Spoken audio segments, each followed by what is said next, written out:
Si tú quieres, puedo darte este permiso. Te puedo dar el permiso para que tú compres o tú tengas todo lo que te hace falta.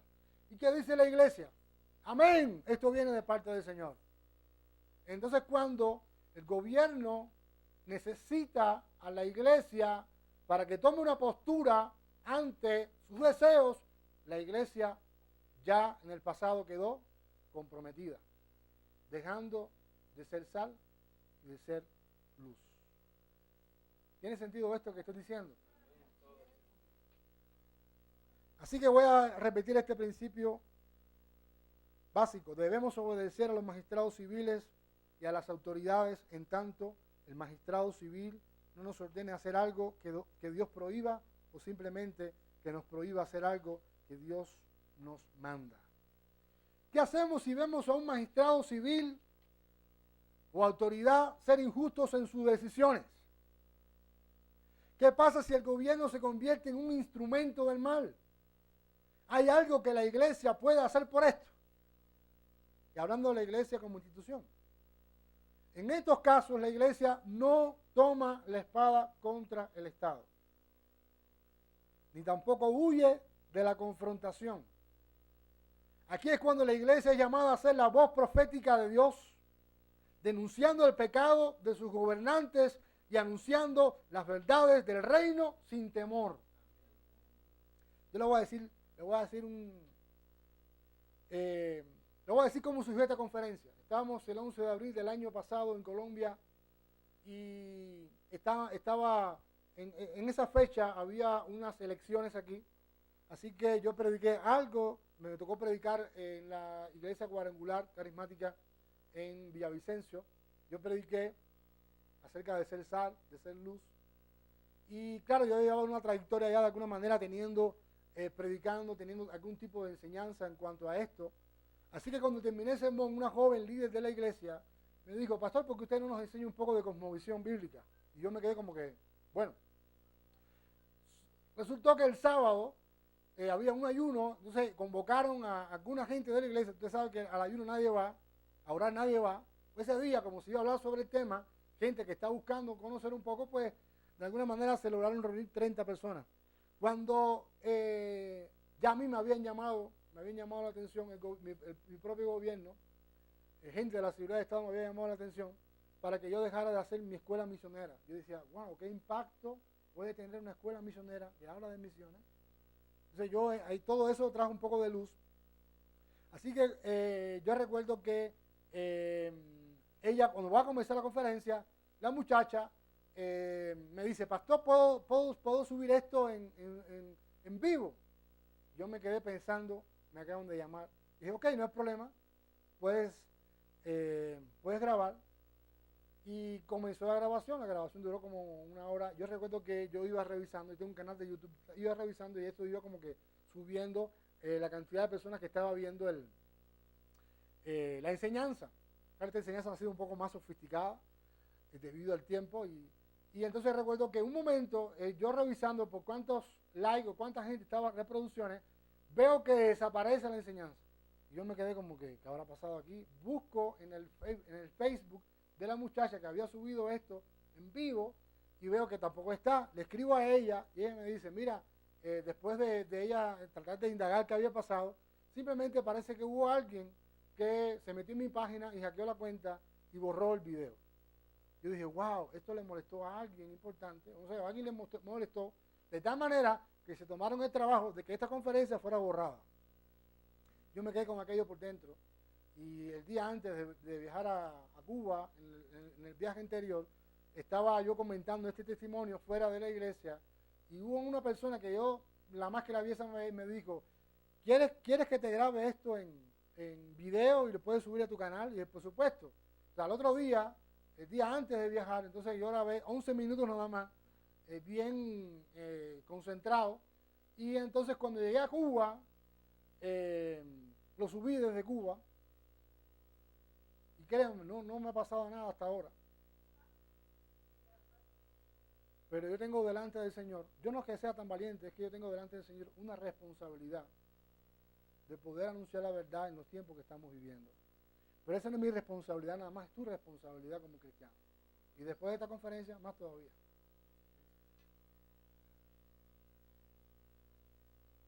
La tarea de la iglesia es ser la conciencia del Estado, mas no volverse Estado.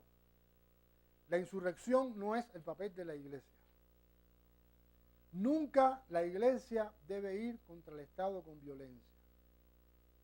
Debemos orar por nuestros gobernantes, debemos bendecir a nuestros gobernantes, pero también debemos decir la verdad a nuestros gobernantes. Siempre recuerdo el ejemplo que nos da la Biblia de Juan el Bautista. Y entonces yo publiqué algo que se llama ¿por qué le cortaron la cabeza a Juan? La respuesta es sencilla. Porque Juan le decía a Herodes, no te es lícito tener la mujer de tu hermano. En otras palabras, Juan estaba en contra del pecado de los gobernantes de la época. Juan estaba, y esto le costó la cárcel y luego que lo decapitaran. ¿Por qué Juan decidió denunciar el pecado de Herodes y su cuñada si su llamado era preparar el camino al Señor? Me imagino que todos sabían de la relación de Herodes y Herodías, pero nadie habló. ¿Por qué? Simple, tenían miedo, nadie quería meterse en problemas. ¿Era parte del llamado de Dios para Juan denunciar el pecado de sus gobernantes? La respuesta es sí. El mensaje principal de la predicación de Juan era llamar al pueblo al arrepentimiento por sus pecados. Si usted lee la Biblia, dice que Herodes estimaba a Juan, aun cuando Juan denunciaba su pecado. Pero por comprometer su palabra, entonces tuvo que, de alguna manera, esta mujer bien mala, Herodías, bueno, ella le molestaba tanto lo que Juan estaba diciendo que ella quería, bueno, que le decapitaran, para que fuera un ejemplo, para que la gente que, miren lo que hace el enemigo, le vamos a cortar la cabeza a Juan para que más nadie hable la verdad. Así tan poderosa es la verdad. Y por eso nosotros no estamos comprometidos con la verdad, porque eso compromete. Y eso nos busca problemas. Y eso puede producir al final temor. Y el temor paraliza. Y la iglesia necesita continuamente estar siendo sal y siendo luz, llevando la verdad, llevando la misericordia, llevando el amor, llevando la esperanza a la gente. Y el pecado, si mal no recuerdo, la Biblia enseña que el pecado cuando una persona está en pecado, ¿cómo tú la confrontas? Con misericordia y con verdad.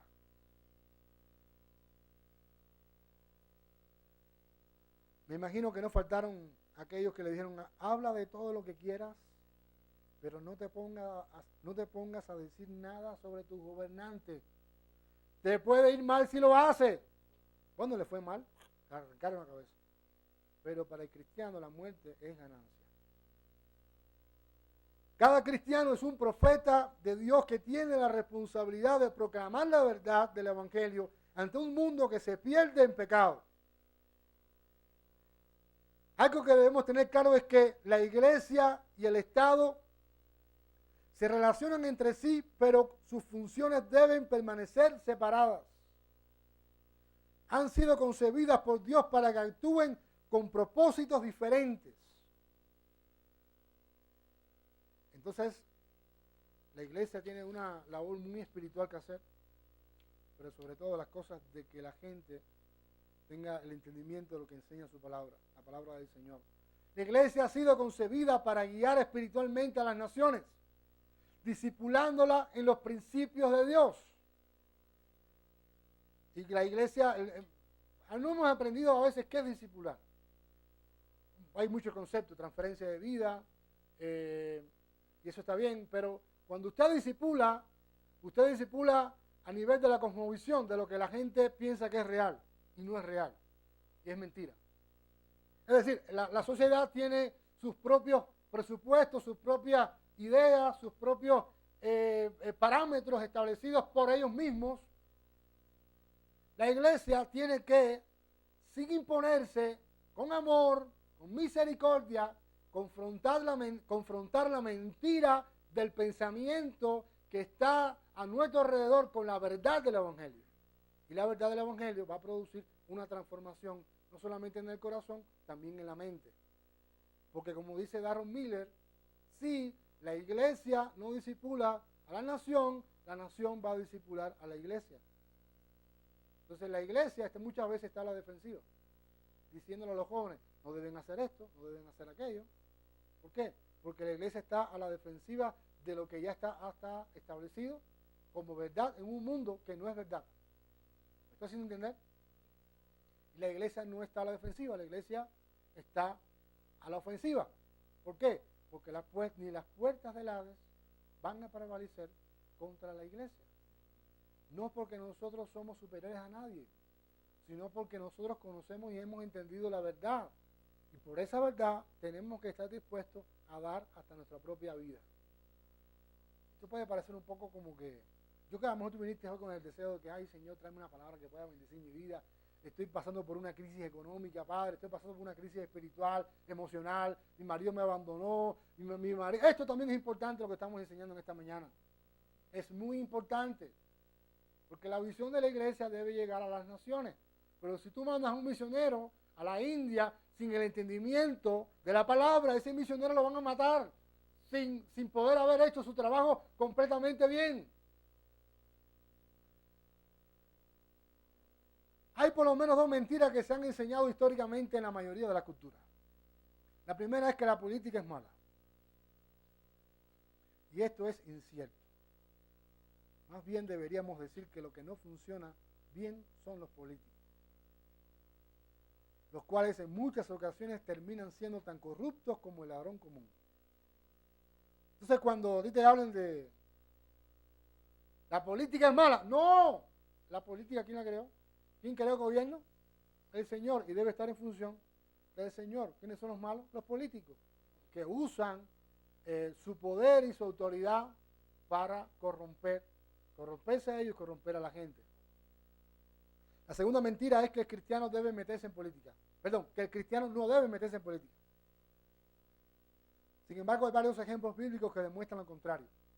Está el caso de José, Daniel, sus amigos, David, Salomón, entre otros. Todos ellos estuvieron sirviendo a Dios desde puestos políticos. Es decir, ¿quiere Dios que en el futuro haya algún cristiano que gobierne mi nación? Sí. Pero si no llega un cristiano, por lo menos que llegue alguien con principios de Dios a gobernar mi nación. ¿Quiere Dios que en el futuro hayan leyes que defiendan a los niños, a las mujeres? Todo este tema del feminismo radical que ha terminado en la ideología de género, todo este tema de que la mujer tiene derecho a abortar. ¿Por qué está todo esto como una ley? ¿Por qué nosotros le hemos dejado el espacio a la sociedad para que la sociedad dirija? Y yo no estoy diciendo en esta mañana que quienes deberíamos gobernar nuestras propias naciones somos nosotros los cristianos, sino que nuestras propias naciones deben tener la influencia de la iglesia y la verdad de la palabra para que cualquiera que esté haciendo y tomando esa responsabilidad tenga conciencia que lo está haciendo y debe hacerlo con temor a Dios y para el servicio de la gente. ¿Me hago entender? Antiguamente la sal no solamente servía para preservar los alimentos, también servía para curar heridas. Imagínense que usted esté herido y no haya medicina, que usted tenga que usar la sal para curar.